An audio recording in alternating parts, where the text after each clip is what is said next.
So my name is Edin Mujkic. I'm a board member here at the World Affairs Council and associate professor at College of Public Service at UCCS. Today we have a guest, Dr. Jasmin Mujanovic, who's my countryman. He's from Bosnia and Herzegovina, lives in Orange County, LA. I'm not sure it's an upgrade, but you know. And he's the foremost expert on definitely Bosnia and Herzegovina and Western Balkans, or what was before former Yugoslavia. Dr. Mujanovic has a PhD from York University in Toronto, Canada. He spent most of his life actually in Vancouver, Canada, and as recently as 2018, he published a book under the title Hunger and Fury, The Crisis of Democracy in the Balkans.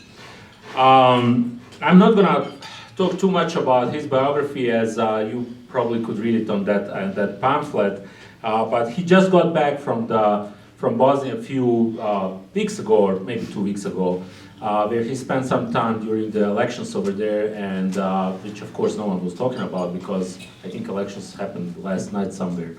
And but actually the elections over there were very important. There is a lot of things going on. I'm not sure it's for the better, and it's kind of out of the focus considering what's happening in Ukraine. But you know, Balkans is always an interesting place, so there are a lot of stuff to talk about. So without further ado, I'm going to give a microphone to Dr. Mujanovic.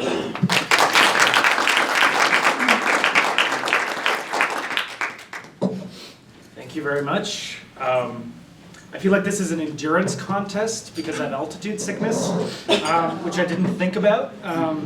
So this will be fun. Talk about the Balkans while having altitude sickness. But it is a very mountainous region, so this is somehow very topical. First of all, thank you very, very much for having me. It's a great honor and a delight to be with all of you here, especially with this lovely turnout. You know, the Western Balkans are sort of famously complex and famously complicated. I recognize that there are folks here who do know something about the region, but I thought I would give you kind of a little bit of a history of the present, as it were. By which I mean, you know, what is it exactly that's happened in this neck of the woods over the past 25 years or so, and why has it become actually so pertinent once again? Edin was making allusions to certain events in Bosnia in particular, and I think they're part of a broader moment in the contemporary Western Balkans. That moment can in many ways be defined by the fact that the United States and the EU have belatedly recognized that the efforts that they had once upon a time undertaken in this region in the immediate aftermath of the Yugoslav wars in the 1990s have failed. And they have failed in such a fashion that they have produced all kinds of very, very serious political consequences, not least of all which is the growing influence of states like China, and at least previously up until February and March of this year, Russia, and potentially also even smaller actors like Turkey and to some extent even the Gulf Arab states. So how did we get to the point where, at the still dawn of the 21st century, Western Balkan politics looks a lot like 19th century Balkan politics, with all kinds of local and transnational quasi-imperial agendas. So that's essentially what I want to talk to you about. And there's a kind of, I say this, there's a kind of perverse benefit I have at this juncture in talking to you about Balkan politics, because I think prior to all of the things that have happened in Ukraine over the last few months, some of these issues were especially difficult to translate to Western audiences, because the politics of this region seemed so complex and so impenetrable. And now, unfortunately, so many folks in the West and in the United States in particular are familiar with, for instance, what does it mean when a country annexes territories in a neighboring country? And what does it mean when they create faux republics? And what does it mean that they sponsor proxy wars, et cetera, et cetera? So we have a certain kind of texture for what the modern history of the Balkans has been like that perhaps we wouldn't have had in a kind of generational sense, unfortunately, up until a few months ago. So, let's go back to the immediate aftermath of the end of the Yugoslav wars. Just as a kind of reminder, when we talk about the Yugoslav wars, what we're talking about is the implosion of the Socialist Federal Republic of Yugoslavia, right? And the fragmentation of this former communist polity into 6 or 7 different countries, depending on how you want to count. We have a decade of war that accompanies the dissolution of Yugoslavia, lasting from 1991 up until 2001. Right? We have the short 10-day war in Slovenia, we have what's known as the Croatian Independence War, we have the Bosnian War, we have the war in Kosovo, and we have this relatively small insurgency in what is now North Macedonia. Over that decade of war, we're talking about somewhere in the neighborhood of 140 to 150,000 people killed. Fully 100,000 of those are killed in Bosnia-Herzegovina alone. And of course, in Bosnia, we see the worst atrocities in Europe, we thought, up until recent events, yes, since the Holocaust. All right, so concentration camps, genocide, systematic ethnic cleansing, sexual violence and rape as a tool of war, so on and so forth. Okay? At the end of these conflicts, which obviously do not all simultaneously end, you do have a very, very significant and robust engagement, in particular by the United States. The high watermark of this, of course, is in Bosnia-Herzegovina with the so-called Dayton Peace Accords, which are signed not quite next door, but in Dayton, Ohio, at the Wright-Patterson Air Force Base. It is a landmark peace agreement. It ends the Bosnian War, but it also does something else. It becomes the first peace treaty in modern history in which, as part of the peace treaty, there is a constitution embedded in the peace treaty. So Annex 4 of the Dayton Peace Accords, negotiated on the Wright-Patterson Air Force Base in Dayton, Ohio, is the Constitution of Bosnia-Herzegovina. To this day. A constitution which has never been translated into any of the local languages, which has never been passed by the Bosnian parliament, and also has created, and this is not a joke, the most complex constitutional regime in the world. Bosnia-Herzegovina at this point is realistically a country of maybe, generously speaking, 3 million people. It is approximately the size of West Virginia. On this territory and for this populace, it has 14 different levels of government. It has a tripartite presidency, i.e. there are 3 members of the presidency. It has hundreds of ministries, but no, for instance, state-level educational or state-level agricultural ministry. And nearly every single post in the country's governance architecture is sharply divided along ethnic and sectarian lines. It is possibly the only constitution in the world also where being a citizen of the country actually gives you fewer democratic and political rights than if you identify as one of the 3 so-called constituent groups, Bosniaks, Serbs, and Croats. So if you were to say, for instance, as my family says, well, actually, we don't identify with any of these groups in particular. We identify as being Bosniens, tutto completo, full stop. Legally, you cannot serve in the country's executive.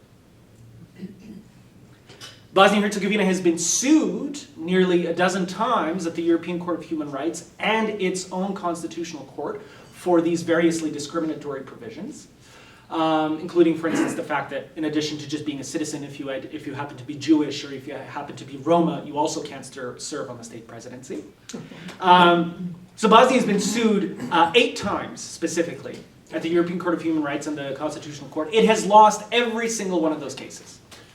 All of them on the grounds of discrimination, and all of them essentially on violations of the European Convention on Human Rights, which is kind of one of the most landmark human rights treaties that binds together sort of the contemporary European political project, including EU and non-EU states. Just as a small example. This is the high watermark of American diplomacy in the Western Balkans.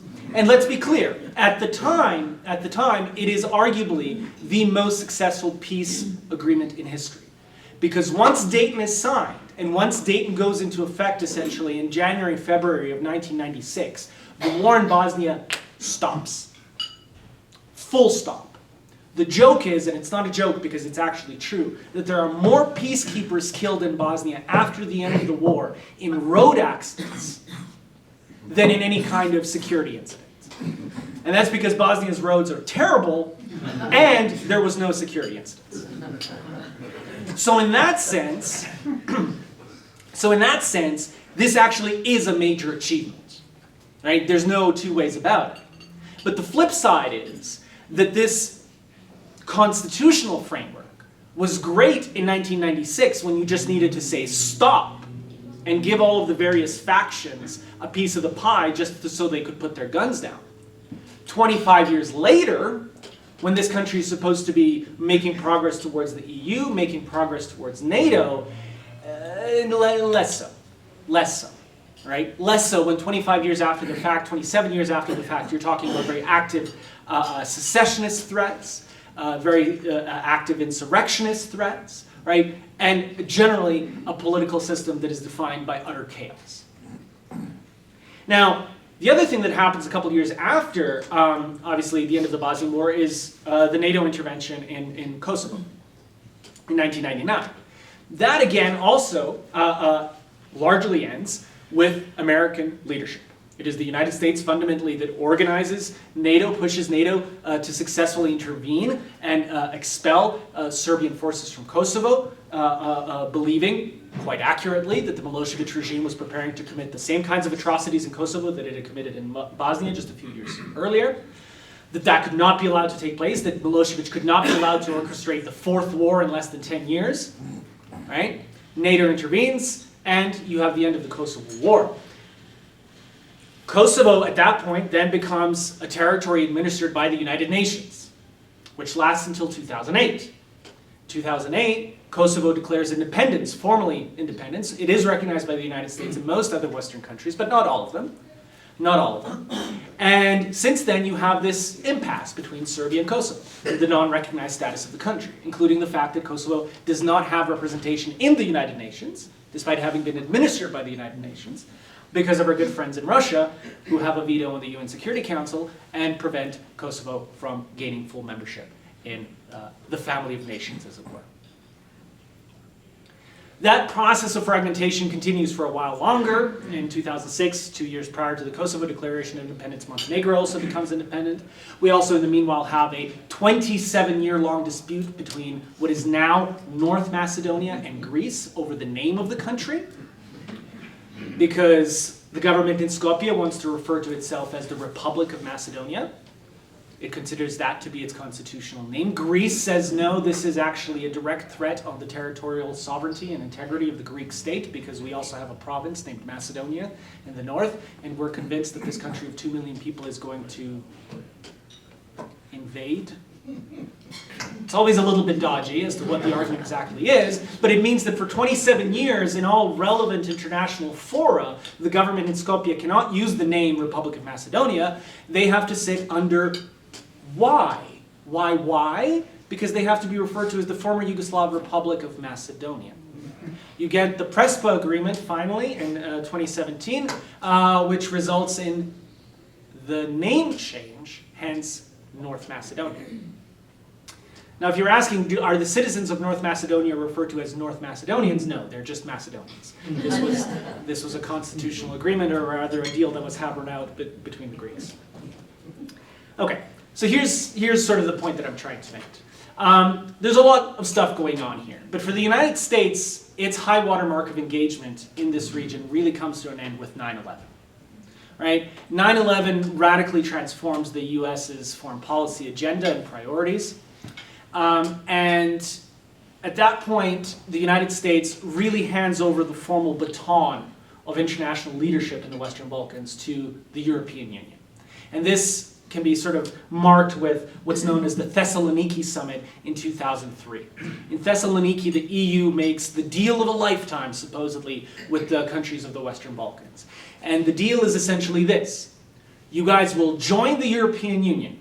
We promise you, we're keeping a door open for you. In exchange, you're going to undertake a radical set of social and political transforms to bring your governments, your polities, in line with what we call the EU acquis, right? The EU standard of governance, economics, and social affairs. That's the deal. If you do these changes, if you go through the accession and enlargement process, you will join. That is our kind of great big carrot to you. And the Europeans are thinking this is going to work because they've just gone through this process in the rest of Eastern Europe with the rest of the former Eastern Bloc. And they're thinking, hey, worked for the Czechs, worked for the Slovaks, worked for the Balts, should work in the Balkans as well. Well, here's the difference. The Balts and the Czechs and the Poles and the whole lot of them didn't have a decade of war. And they didn't have an end to those wars with very much open questions as to the fundamental political order of this region. No one in Eastern Europe had anything vaguely approximating the Dayton Accords, or anything vaguely approximating the situation in Kosovo, or anything vaguely approximating even the dispute between North Macedonia and Greece. And you also, and here's where we really get into the present, and I'll get to that in a second, you also didn't have in the Czech Republic or Slovakia or the Baltics, Hungary, etc., you didn't have governments that never really gave up on their previous political agendas. By which I mean, you didn't have governments in places like Poland or Hungary or even Bulgaria, notwithstanding some recent democratic backsliding. But you didn't have them say, let's bring back communism. Right? Or let's in the case specifically of a country like Serbia or Croatia, right? Let's actually try to advance the same political objectives that we had in the 1990s through nonviolent means. I.e., let's continue to threaten the territorial integrity of neighboring states. Let's try to take pieces of their territory, either directly or implicitly, by exercising direct control over governance in neighboring countries through various complex mechanisms. That's what we're going to do. You didn't have that kind of impasse in Eastern Europe, with the exception of one very large exception that we're dealing with right now. Right? And this, again, is why I think for a lot of Bosnians, and I think my friend Edin can speak to this, I think for a lot of Bosnians, what's going on in Ukraine is really both extremely familiar and extremely disturbing. And I think the same is also true of folks in Kosovo and true of folks in Montenegro. By which I mean that when they see what's going on in Ukraine and when they look at Russia, it's not so much Russia that they see. They see Serbia. And they see not Vladimir Putin, they see Aleksandar Vučić, the current president of Serbia, who talks about the formation of something called the Serbian world. And if you're thinking, boy, that sounds a lot like the Ruski Mir, the Russian world. Well, yes, it does. Right? So this is sort of where we are in the region. But how is it that we got to this point? Well, again, as I said, the Europeans offer this, this open door, but it turns out that the carrot is not as enticing as they thought. Or more specifically, what they don't anticipate is that local governments and local elites figure out a way to hijack the process. And how do they hijack it? In a very similar way, actually, as Hungary and Poland have done since joining the European Union. Except the folks in the Balkans figure out how to do it ahead of time. Which is this. Okay, you're going to give us money and funds and resources and opportunities to reform our economies, reform our political regimes. Awesome. And we're going to then do those reforms, you say? Absolutely. Tell you what, you send me the money, and I'll send you a report back about the reforms we've undertaken. And that essentially ends up being what the European Union does in the Western Balkans for about 15 years. They send money, and we send IOUs. And then, right around 2014, right around the original Ukrainian crisis. And then heading into 2016, also because of events in the UK and the US, suddenly folks in some of these Western capitals start waking up to the fact that, wait a minute, this isn't working out. This really isn't working out. And also, we have this war all of a sudden breaking out in Europe, and you have, Serb nationalist figures in Bosnia, Serb nationalists in Serbia, in Montenegro, championing the Russian cause. You have volunteers from Serbia going to fight on behalf of Russian occupation forces. What is going on here? And so they say, okay, well, we need to really refocus on the region. We need to really refocus on the region in light of some of these major geopolitical changes that have taken place. Except by the time they start paying attention, the Russians and the Chinese in particular have been focusing on the region for the better part of, well, maybe not 10 years, but almost 10 years. So now when you go to Belgrade, you will find giant billboards saying, Brother Xi Jinping. You will be surveilled by Chinese security cameras that are hooked up directly to HQ in Beijing. You might in fact even encounter Chinese police officers on the streets of Belgrade. And that's on top of the tens of billions of dollars that China, Russia, to some extent also Turkey have spent building up infrastructure, building up political relationships, building up political networks. When local governments need money for major flagship projects, like for instance building a highway through the middle of Montenegro, a country that is like 98% steep, sheer cliff, and they turn to the Europeans and they say, hey, we're the only country in Europe without a highway, we'd like a highway, and the Europeans say, absolutely not, that's insane. The Chinese come along and say, yeah, we'll do it. We'll do it. We'll do it. We will do it. And by the way, you're going to have to use approximately 50 to 80% of your GDP as debt leverage. Let's do it. So here's the thing. By the time people start realizing, I think in serious policy circles, that actually this kind of whole European project isn't working out, both because the local actors are not really participating in the process honestly, and just as importantly, that in the interim there have been massive political changes in Europe. You've had the refugee crisis, you've had the rise of violent extremist Islamism, you've had the whole situation with Ukraine and Russia, you've had the financial crisis. The appetites for enlargement have rapidly dwindled. Rapidly dwindled. And in particular, also the rise of the far right in places like France and the Netherlands and even Germany is a major political factor.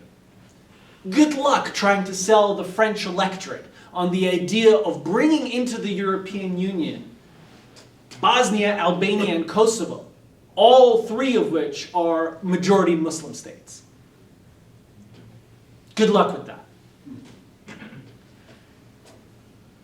So the idea of enlargement goes from 10, 15 years of what the Europeans used to say is the only game in town to overnight, literally, just being like, well, it's not going to happen anyway, don't worry about it. Don't worry about it.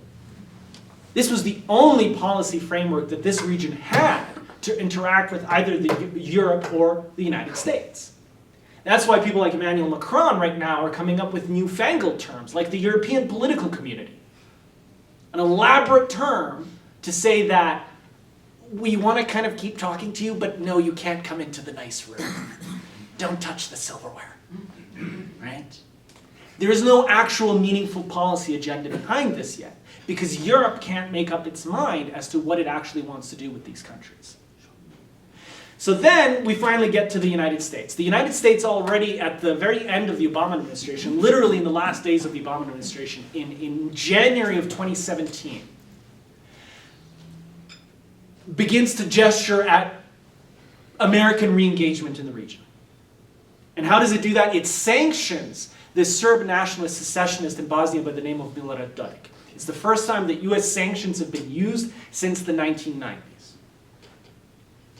The Trump administration comes in and it wants to do its own kind of geopolitical competing, in particular with China. And in particular, it's concerned about China, not so much with Russia. And it starts trying to hammer out these kind of one-on-one transactional deals with local governments. Rick Grenell goes to Kosovo and Serbia. He becomes the presidential envoy for the Serbia-Kosovo dialogue, as it's known, a very optimistic term, given that now we're seeing more and more, armored vehicles on the border between Serbia and Kosovo. Rick Grenell goes and tries to hammer out some kind of deal between the Serbians and the Kosovars. It's very murky as to what actually ends up happening. It's unclear. There is some kind of agreement that is signed in the White House where Israel and Kosovo engage in mutual recognition, but it's unclear as to how that's related to Serbia and Kosovo. There's also something about Huawei in the agreement, but again, nothing about Serbia-Kosovo. In the meantime, the government of Kosovo collapses, and the outgoing prime minister, who is now again the prime minister, accuses Rick Grenell of having orchestrated a coup. So that's going well. In the meantime, the United States also deploys what's known as an election reform envoy to Bosnia-Herzegovina to help the country amend its extremely complicated election laws, a gentleman by the name of Matthew Palmer. That doesn't go anywhere. In the meantime, the Biden administration comes in, and it again is trying to now pick up where the Trump administration left off. It's trying desperately to do something with the Balkans, but nobody really knows what to do with it. Nobody really knows how to untangle any of this, especially now that the whole EU enlargement thing is over. That was the only thing on the horizon, and it's gone. And so now what you end up happening, and this is very much the story of the present, you end up having the Biden administration doing something that the Trump administration had tried, that the Obama administration had very belatedly attempted, that the Clinton administration also in some ways attempted. You start trying to do these kind of one-off transactional deals, completely divorced from any kind of broad-based regional agenda, but really just kind of bump, bump, bump. So for instance, if you go into Google News right now and you type in the Balkans, the three countries that you're going to see headlines from are Bosnia, about a very controversial election law that the United States indirectly helped engineer. You're going to see a situation between Kosovo and Serbia along the border, again, which directly involves the United States and its attempts to mediate. And you're going to have an ongoing, extremely convoluted crisis in Montenegro, with a government that, again, is sort of widely seen to enjoy American support, but it's a government largely composed of hardline Serbian nationalists and Kremlin proxies. The left hand doesn't know what the right hand is doing. And the body is the United States itself. The United States wants to do something in the Balkans, but it's, again, unclear as to what it wants to do. And so, just as a way of giving you a kind of example and drawing down this conversation, I want to talk about the situation that happened in Bosnia, right? Because this really is fascinating to me, both as a Bosnian and as an American, because in this country, we're talking a lot about elections, we're talking a lot about the integrity of our democratic system, we're talking about the integrity of, having a constitutional republic. Okay, great. So, Bosnia-Herzegovina, again, that has an American written constitution. At the top of the architecture of the Bosnian constitutional system is something called the Office of the High Representative. The Office of the High Representative is an internationally appointed envoy, the highest representative of the international community in the country, who has expansive executive fiat powers. He can unilaterally rewrite laws, sack elected officials, change the country's flags and state symbols, which they have done previously. There's virtually no limitations. There's some very minor limitations to what the High Representative can do. So, Bosnia has general elections on October 2nd, just a couple weeks ago. I'm sitting in Sarajevo. The polls are closing at 7 p.m. At 6 p.m., my phone starts to vibrate. I'm sitting around with a couple journalists. And It's our sources saying, hey, guess what? The High Representative is going to amend large portions of Bosnia's electoral laws once the polls close. The High Representative is going to amend the electoral law minutes after the polls have closed. Sure enough, 7 o'clock rolls around. About 15 minutes later, the CNN affiliate in the country reports Christian Schmidt, a former German agricultural minister, is going to use his bond powers to amend Bosnia-Herzegovina's electoral laws, to address one of those 8 outstanding constitutional cases. But only one. Only one. And he does so. And he changes he changes the fashion in which one very specific chamber in one very specific part of the country is going to be composed in such fashion as to radically ethnically gerrymander the entire process to ensure that the main Croat nationalist party in the country is going to be unavoidable in forming government. A party that wins approximately 9% of the national vote will have essentially a complete monopoly over how governance and government formation is going to run in the country. Only 2 embassies come out with statements supporting what Schmidt does. The United States and the United Kingdom. The EU issues a statement that same night, and then the next day from Josep Borrell, the foreign policy chief as well, saying, we take note of the High Representative's actions. The decisions of the High Representative are entirely his own. Ooh, frosty. Why has the United States, in particular, supported Christian Schmidt in doing this, even though there had been mass protests in Sarajevo over the summer saying, please don't do this, this is a violation of every democratic principle and ethos conceivable? Because the United States is making one-off deals. And this was a one-off deal primarily made with Zagreb. And they wanted to give Zagreb a deliverable. Similar deals are expected to be made in the near future vis-a-vis Kosovo and Montenegro. So this is the great tragedy of the Western Balkans, and this is sort of the point to end on. The great tragedy of the Western Balkans is that this is a very small region, and a region that has probably enjoyed more American and European attention over 3 decades than almost any other corner on Earth, especially when you consider that this is a region that maybe has 20 million people in it right now. Probably not even. Maybe 17.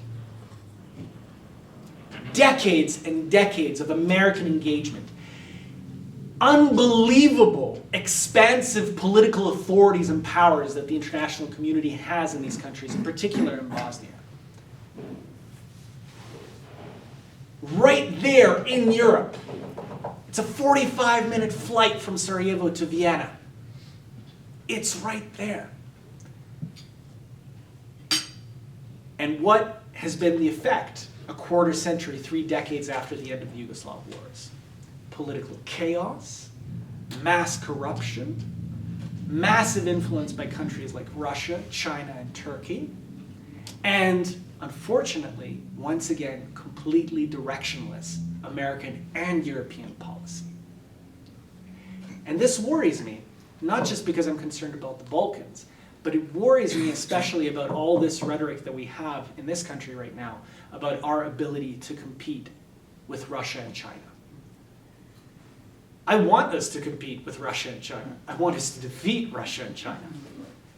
But I have to tell you, as somebody from Bosnia, much as perhaps some of my colleagues and friends from places like Iraq and Afghanistan and Syria, I'm a little bit worried.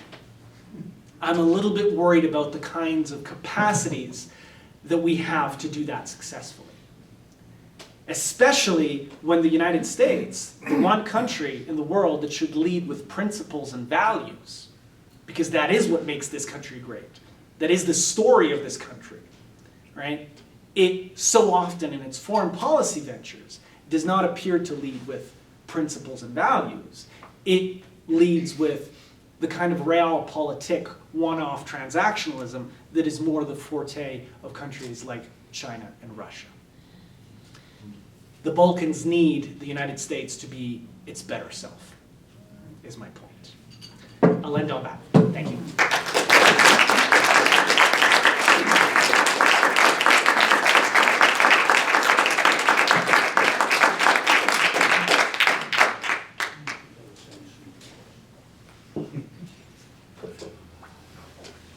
So we have the microphone for Q&A. Unfortunately, it is recorded, but has a pretty long cord, so I will get close to most people. Some people want to start? Not working.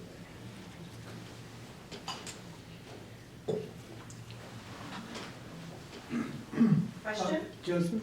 Here we go. Speak directly. Yeah, it's on. Yeah, you can hear me. Talk a little bit about the relationship of the Saudis in Bosnia. It would seem that they would have a lot of linkages, at least in terms of economics. So, in the 1990s, in the late 1990s, and in particular after 9/11, there had been a lot of concern about the influence of countries like Saudi Arabia and Bosnia, Kosovo and Albania as well, because of sort of the Wahhabi element, as it were. And it's true that there is, even to this day, a very small Salafi community in Bosnia. It's true that the Saudis at the end of the Bosnian War had spent a fair bit of money, but it had almost entirely gone to humanitarian efforts and specifically the construction of a handful of mosques, the most significant of which is the so-called King Fahd Mosque in Sarajevo. And it's generally one of the more conservative mosques in the city. For instance, if you do know anything about Islam in the Balkans, you know that Muslims in the Balkans, in particular in places like Bosnia, are quite liberal. The vast majority of them drink. The only major sort of, I would say, religious rite that people do tend to keep to, but even there's some fudging, is people don't tend to eat pork, but you can get pork easily. You know, Eid is generally sort of informally known as possibly like the most violent day of the year because everyone's been fasting for a month and then they all go to the bars and there we go. These days, the presence of Gulf money and Gulf-based individuals is almost wholly localized to the tourist sector. And there is a lot of tourism that has come to the region, not just Bosnia, but also places like Serbia, for instance, the very significant commercial project known as Belgrade on the Water, which is this massive real estate construction project on the Danube in Belgrade. There is a lot of tourist money that has come into the region. And again, you know, why do Gulf Arab tourists like to go to the Balkans and places like Bosnia in particular? Well, it's a majority Muslim country. It's very, very cheap to travel to. People are very happy to have that tourist money come in. And also, again, the dirty little secret is, you know, you come to a majority Muslim country and you can pretend to be very pious, but it's also a majority Muslim country where if you do want to go to a casino or a strip club, you know, let's go. So that's the thing. This is not in any shape, way, or form to belittle the fact that, for instance, during the whole crisis and situation in and around the Islamic State, there hadn't been individuals who had come from every part of the Western Balkans, including places like the Balkans, including places like Bosnia and Kosovo, et cetera, from Muslim communities that had gone and joined the Islamic State. What's very interesting to note, though, is that the numbers were actually quite small, and proportionally speaking, they were much smaller than you were seeing among, for instance, Muslim diaspora communities in places like France and Austria. As one gentleman who worked in for the Pentagon's counterterrorism efforts at one point, because I was giving some kind of lecture to them, he said, you know, what we've actually found in our research is that piety and faith are actually very good at preventing radicalism. So the fact that there are Muslim communities in and of itself has not proven to be a guarantee of radicalization and extremism.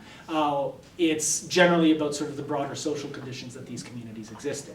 So all of which is to say is it's a multifaceted phenomenon, but certainly when you go to the region today, when you encounter Gulf money in various ways, it's going to be in real estate, hotels, and some what I would kind of describe as religious cultural sites. So for instance, the main Islamic library in Sarajevo was largely reconstructed I think entirely actually with money from Qatar. So it's these kinds of things. But beyond that, political influence is minimal, if at all present. Where does Croatia stand in all this? I didn't hear you use the term but once. Croatia is very, very difficult. So Croatia is the last state out of the region, and indeed the last state period, to have joined the European Union in 2013. And it's very clear that they're going to be the last one for the foreseeable future. I am going to dash anyone's illusions here who thinks that Moldova or Ukraine are joining the European Union. That's not going to happen. And certainly the case for the remaining countries in the Western Balkans. Croatia followed a similar path as many other Eastern European countries when it was on the path towards EU membership.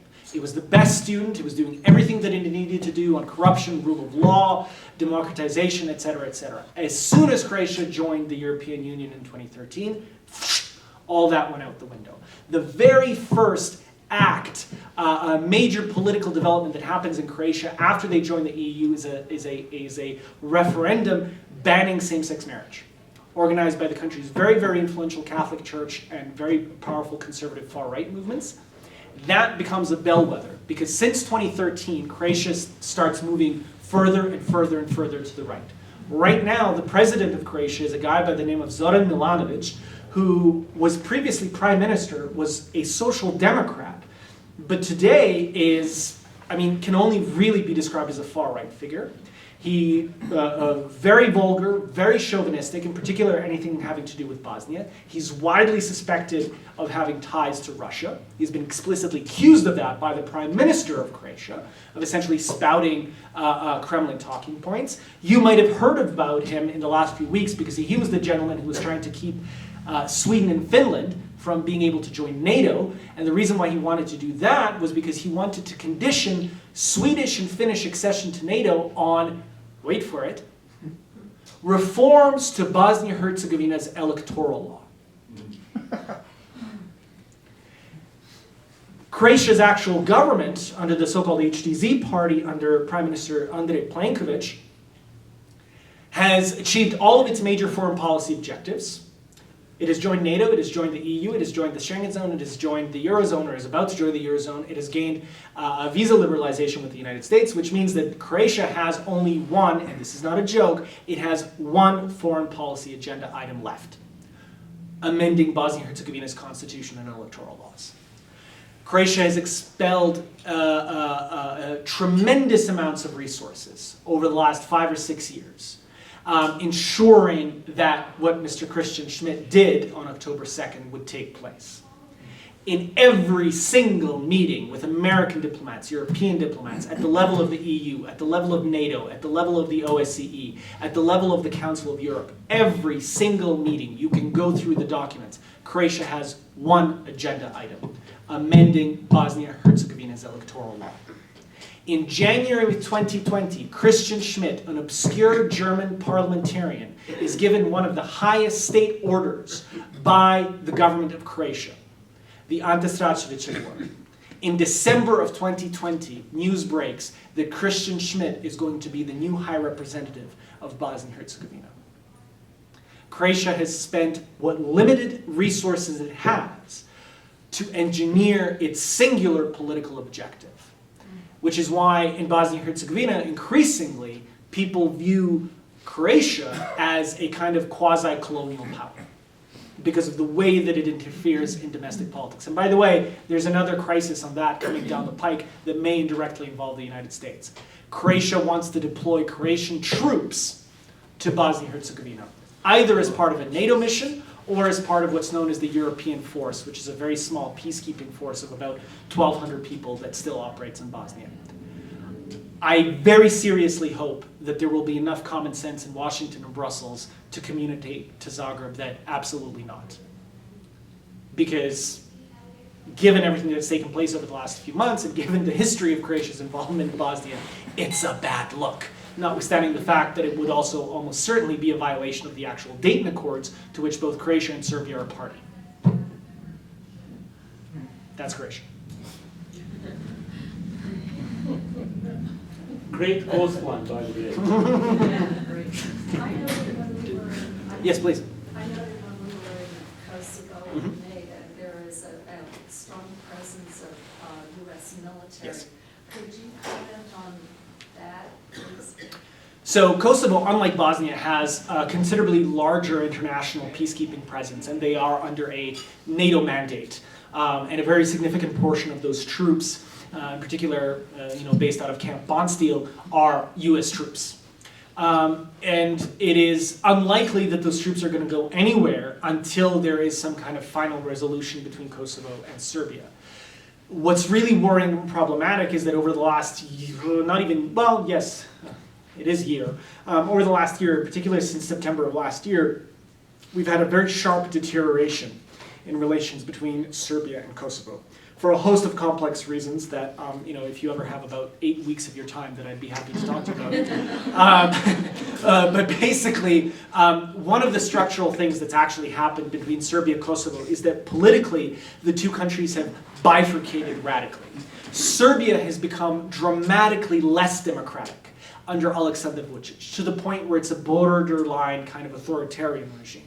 At one point in the last few years, it was basically a one-party parliament because the entirety of the opposition had boycotted the elections and there was no opposition party in the parliament.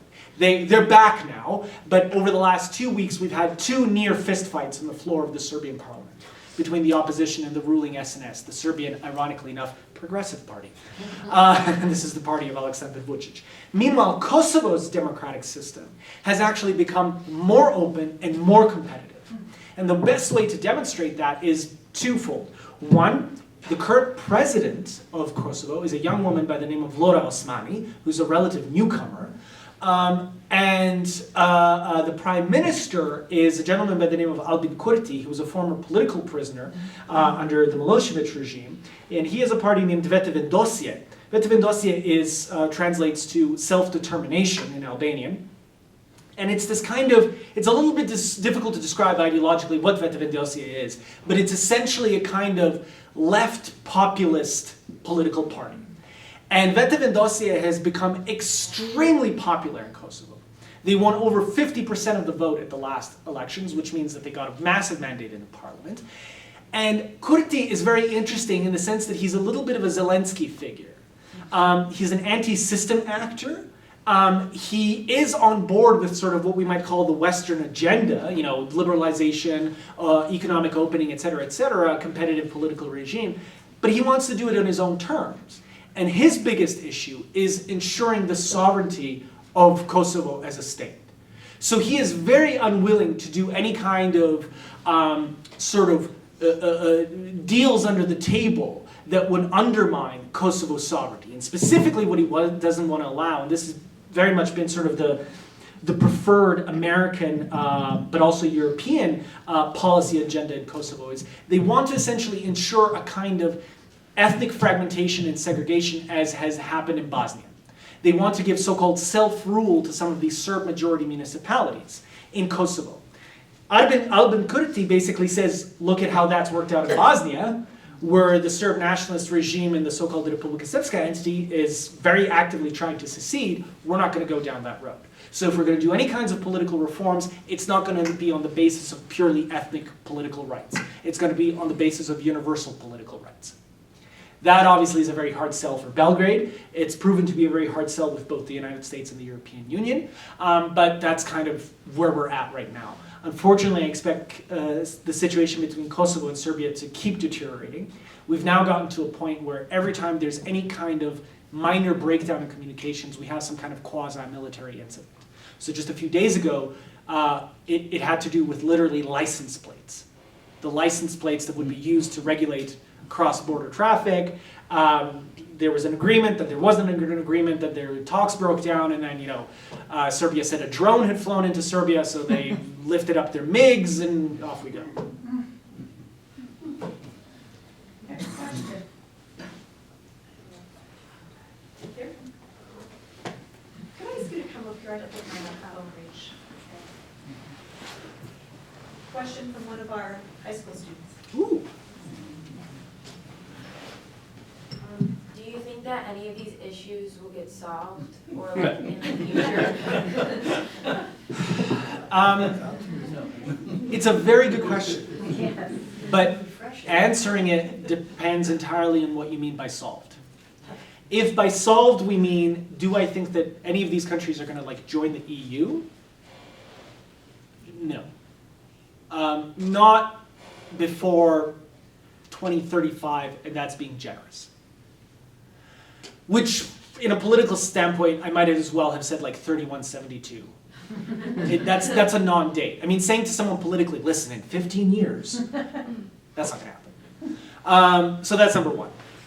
Two, I think this situation may also become solved in the sense that it will keep getting worse, and then something will snap. And then we'll really be up a creek. Because this situation right now in the region is untenable. There are way, way, way too many near misses. At some point, for instance, with this situation that we have in Serbia and Kosovo, at some point, somebody is actually going to pop off a round. And somebody's going to bleed out, and then we're really off to the races. On the just before we had the landmark agreement between North Macedonia and Greece, we had a government in Macedonia under a guy by the name of Nikola Gruevski, who is currently in exile in Budapest. That's not a joke. He's been convicted on corruption charges by courts in Skopje, and then in the middle of the night he disappeared, and then popped up in Budapest. And there's these great pictures of him walking around just looking at real estate prices. So he's being harbored by the Orban government, an EU and NATO state, I remind you. The Gruevski government was revealed to have wiretapped approximately 20,000 people in Macedonia. Journalists, students, police officers, government officials. These became known as the so-called bombs in Macedonia. The leaks were released, caused years and years of protests. Eventually this resulted in elections. The opposition parties won. When it was time for the opposition parties to take over the mandate as informed government in the parliament, again, something unfortunately in this country that we now also have experience with, the parliament was stormed. Except unlike in this country, the crowds actually managed to enter the chamber while the legislators were there, and they proceeded to beat the ever-loving hell out of them, including the incoming prime minister, who was nearly beaten to death of the floor of this Macedonian parliament, the incoming speaker of the parliament, and the incoming defense minister. Another near miss. We were about 5 minutes away from effectively a kind of civil war scenario in Macedonia, because had they actually killed the incoming prime minister, God knows what would have happened. In Bosnia and Herzegovina, we've been playing with fire for way, way, way too long. In the run-up to these very controversial electoral reforms, Croat nationalist officials in Bosnia and Herzegovina went around to every single embassy in Sarajevo and every single diplomat in Bosnia and Herzegovina and said, you have to deliver this election law, because if you don't, there will be trouble in the south. By which they mean Herzegovina, Western Herzegovina, which is the base of the Croat nationalist political establishment in Bosnia and Herzegovina. Right? So we've been getting very, very lucky for a long time, and I don't think that's going to persist indefinitely. In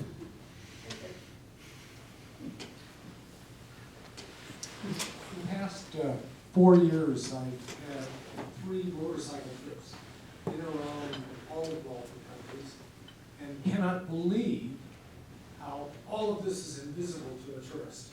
The borders work, everything works, currency works. So somehow they've been able to pull off the commercial end of being unified. I mean, yeah, you have to go through borders, but I mean, I was just last week, 2 weeks in Morocco. It was two hours to get into Morocco, an hour to get out of Morocco. And Mexico, the same thing, if you're on a motorcycle. And it is just, it is interesting that somehow they've been able to pull off, and usually when there's political instability, the commercial, especially tourism, just gets beat up, something fierce, and they somehow protect it. How's that happen? It's a very good question.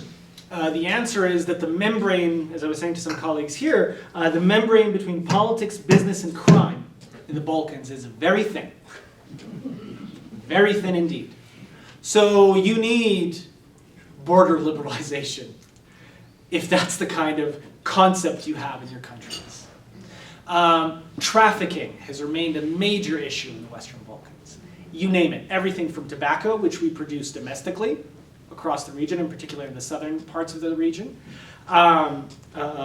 various other kinds of illicit narcotics. Once upon a time, in the immediate aftermath of the wars, the Balkans was actually not a source of human trafficking, but a destination for human trafficking. That's because the very large international presence of international peacekeepers resulted in a large influx of women from Moldova and Ukraine being brought in to basically work as sexual slaves. Some of you might have seen the film The Whistleblower, for instance, a few years ago, which deals with this subject. And likewise, weapons trafficking is a major economic industry. So, for instance, it was quite remarkable during sort of the high watermark of the wars in the Middle East, when we had situations concurrently happening in Libya, violent incidents even in places like Tunisia and Morocco, but then of course also Iraq and Syria. As ISIL forces were being pushed back, you were discovering weapons caches, and the weapons were coming from places like Serbia, Bosnia, Slovenia, Montenegro, etc., etc. During the Bataclan terrorist attacks in Paris, in France and Belgium, I should say, it is believed that a significant portion of those weapons had been sourced, either directly or indirectly at the very least, from the Western Balkans. So this is the thing. We know this even during the wars. During the wars, the same factions which were fighting each other at 12 p.m., at 6 p.m., once the sun sets, you were exchanging ammunition, cigarettes, fuel, etc., etc. War is a dirty business. That in many ways goes back into the corruption issue. Corruption remains, we use the language of corruption. It's the wrong term because corruption implies there's a functional system that is being corrupted.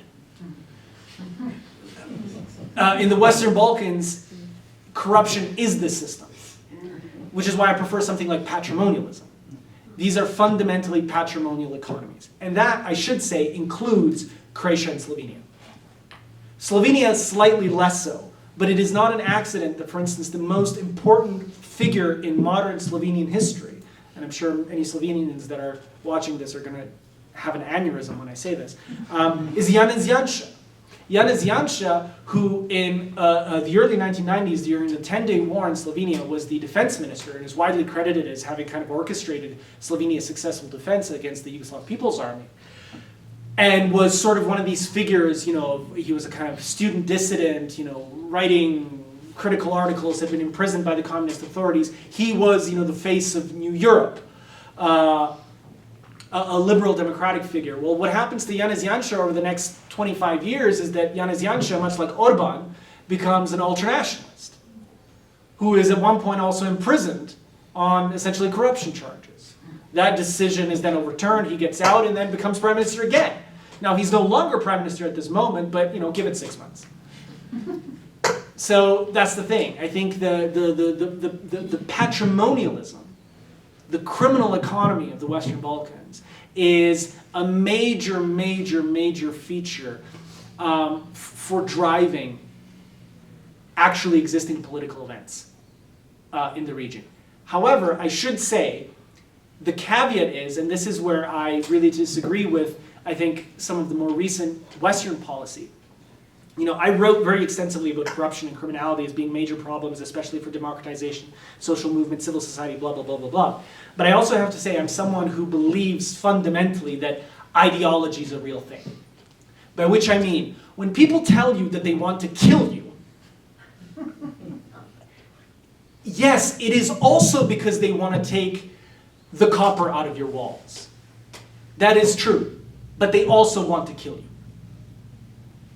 And I think we've gone a little bit overboard with some of the analysis in some of the Western sort of foreign ministries, that I've had these conversations with people who are like, yeah, but nationalism isn't a real thing. Nationalism in the Balkans isn't a real thing?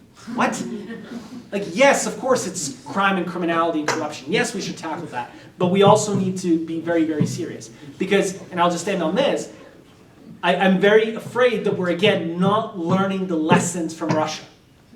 You had the Putin-Verstehers, as they would say in Germany, the Putin understanders, who for 10, 15 years said, oh no, but Vladimir Putin, he's a pragmatist, he doesn't actually believe all this stuff, so just give him a little bit of a leash, we'll find, we can talk business about it. Boom. He believes it. He believes it. You don't invade a country and probably at this point have killed somewhere in the neighborhood of 150,000 people, if not more, because you don't actually believe in the project of Russian imperialism. You believe in Russian imperialism. The fact that you're also a massive crook, sure, but the two are not in contradiction.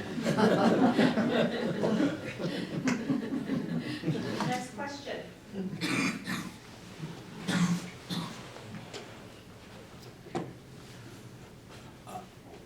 Can I ask you to come back down here?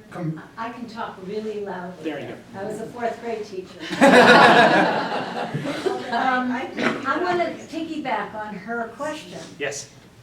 So, does Anthony Blinken call you on the phone and say, what do you think? Because you know so much and you have such deep, deep understanding. Are we paying attention? I have not spoken with Secretary Blinken. You should. I believe our ambassador in Sarajevo is not particularly pleased with me because I've been very critical of U.S. policy, and in particular, specifically in relation to this election law issue and some other things that are currently happening in Bosnia. My position is this. I have historically taken the position that the US and the UK have gotten the Balkans historically more right than wrong. The problem is that right now we're drifting towards more wrong than right. And it was always a narrow margin. For those of you following the Senate. Right? Like 49, 50, 51 is a narrow margin either way. And that's kind of the thing that we've been dealing with in the Balkans. I think there is willingness on the part of the United States to re-engage with the region. I don't think there is enough political will, however, to do what actually needs doing. Because I fear that what the Biden administration right now is doing, and this is not a sort of partisan critique, because I think it's been true of all American administrations for the better part of the last 20 years, is that they're trying to do the most possible, as they see it, with the least amount of effort. Which I get. Which, I understand from a political standpoint. Because ain't nobody winning elections in the United States on, hey, what are we doing in Bosnia? That's not, nobody's... Though, mind you, I will say, if it comes down to Georgia, it might become an issue. Because there's 10,000 Bosnian Americans in Georgia. So we'll see. But here's the way that I would simply describe it. The Biden administration has been very good about speaking about the weight of the historical moment in which we find ourselves, both domestically, in terms of the integrity of our constitutional republic, but also in terms of foreign policy. That we have these really historic challenges with Russia, with China, that we are competing over the shape of the 21st century at this moment. The Biden administration has spoken the talk, has talked the talk. I don't think they're walking the walk, at least not in the Balkans. I think the arming of Ukraine has been incredible and necessary, and it needs to go on. But I think in some ways it's sucking out all the air out of all the other issues. And the Balkans have a nasty way of becoming an issue when people least want them to become an issue. It's always been that, hasn't it? Yes. Yeah. Mind you, look, I don't want to go down the route of giving you a very kind of cliched essentialist view of the region. What is the famous, I think it was it Otto von Bismarck that had the line about, it's always some damn things in the Balkans. I think that does a disservice to the complexity of these places. But it is like any other region where you have non-solid, non-integrated, non-settled political regimes. We see that in this country. We see that in this country. When people begin to question certain basic fundamental values that hold a society together, even established democracies can run into trouble. Never mind countries in the Balkans that have gone through massive cataclysmic historic changes, not once, not twice, but like 4 times over the course of the 20th century. I mean, at some point, I think I counted in my family, I think I am the first generation in like 4 or 5 generations, as far back as I could trace back, that has not myself participated in a war, although I was a child when the war broke out and I was a refugee. Right? That's a problem. Intergenerational trauma is a thing. and it limits political possibilities. So,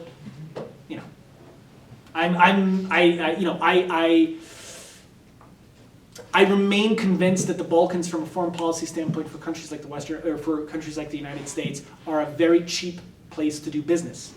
By which I mean a little effort would go a long way. But moving the needle on that little effort is very hard. Next question. We have time for one possible vote. So to end on a positive note, what does a country like Croatia do to improve its GDP per capita in general? Just what do they need to do to be better? I would say across the board, and this is not just Croatia, but the region as a whole, because far and away the biggest socioeconomic factor affecting these countries, purely in a kind of economic social sense, is emigration. People leaving in droves. We were speaking earlier, Croatia just published its census data. Between 2010 and 2021, Croatia lost 10% of its population. Almost all of that to emigration. And this is, I remind you, the largest and most successful economy in the region. So if Croatia is losing 10% of its population as an EU member state, as a NATO member state, as the largest economy in the region, how's the rest of the region doing? So that's the thing. So I think you have to create the conditions. It really boils down to something very simple, but something very, very difficult to do ultimately. Because it requires going headfirst into a brick wall. And that is, you have to give people the belief and the conviction that they can make a life for themselves in these countries. People were willing to believe that for about the first 10 or 15 years after the end of the wars. They have ceased to believe it because things have been so static for so long, and in fact have begun to go backwards. And now, especially if you're in a country like Croatia, or even places like Bosnia, where it's actually not that hard to get into the EU with various kinds of visa schemes and things, work permits, whatever. People are voting for the EU, but they're voting for the EU with their feet. I have friends who have good jobs. They're in their mid to late 30s, like myself. They have kids, white collar, very successful, beautiful apartments, homes. You can vacation in Dalmatia every other day. But you don't think there's any kind of life for your kids, actually. And so you go. And you're willing to take less money, you're willing to give up those privileges because you want your kids to have a chance. And I'm of that generation where my parents didn't have a choice about leaving. My mom being a doctor, my father being an engineer, they cleaned toilets because that's how they were going to make a living. And they weren't too proud to clean toilets, to give myself and my sister a life. And the tragedy is that we are forcing people effectively to keep making those decisions, even though the wars have ended. So the way that you tackle that is that you give people an actual credible belief that you can make a go of it in these societies. You can actually start a business, and you can put out a better product, and that better product will take you to success. And you're not going to run afoul of some third-tier municipal official who's gonna, take you for a ride because your fire alarm is located on the wrong side of the wall, and by the way, that's a 75,000 euro fine. And that requires a lot of effort. But the thing is, and this I can say this as somebody, and I'll kind of finish on this, we've had a diaspora for now, a big diaspora for the better part of 30, 40 years. What's remarkable is the extent to which our collective diaspora, Serbia, Kosovo, Croatia, Bosnia, all of these countries, how invested they remain in these countries. Politically, financially, the amount, a massive, massive portion of all of these economies is based on remittances. And third, people are there all the time. People from the Balkans don't vacation in Mexico. Doesn't matter if they live in Colorado Springs or Orange County or, Helsinki, they vacation in the Balkans. We're a very kind of parochial people in that sense. And that's remarkable. And that, to my mind, is actually a great strength.